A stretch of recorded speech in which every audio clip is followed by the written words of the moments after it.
Selanjutnya, Bank Indonesia terus mendorong pembiayaan UMKM dengan menerbitkan aturan rasio pembiayaan inklusif makroprudensial atau RPIM. Dengan aturan ini, perbankan yang tidak memiliki keahlian dalam pembiayaan UMKM secara langsung diberi opsi untuk turut serta mendukung UMKM melalui lembaga pembiayaan atau surat berharga.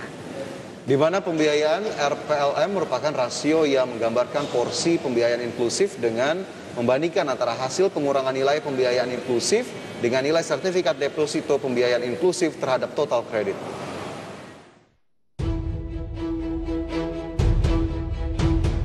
Untuk mendukung pembiayaan usaha mikro, kecil, dan menengah di tengah pandemi, Bank Indonesia mengeluarkan Peraturan Bank Indonesia atau PBI Nomor 23 Tahun 2021 tentang rasio pembiayaan inklusif makroprudensial atau RPIM.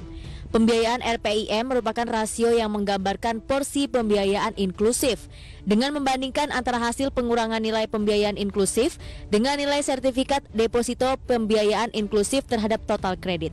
Di mana dalam catatan total pembiayaan UMKM per Juni 2021 mencapai 1.135 triliun rupiah atau 20,51% dari total kredit perbankan.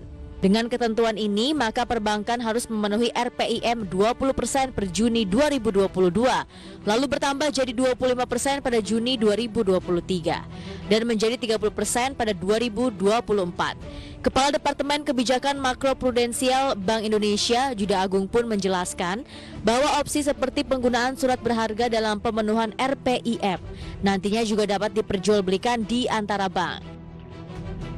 Dan yang terakhir adalah SBPI untuk perdagangan portfolio inklusif. Ini artinya ini sering kita sebut sebagai sertifikat deposito pembiayaan inklusif.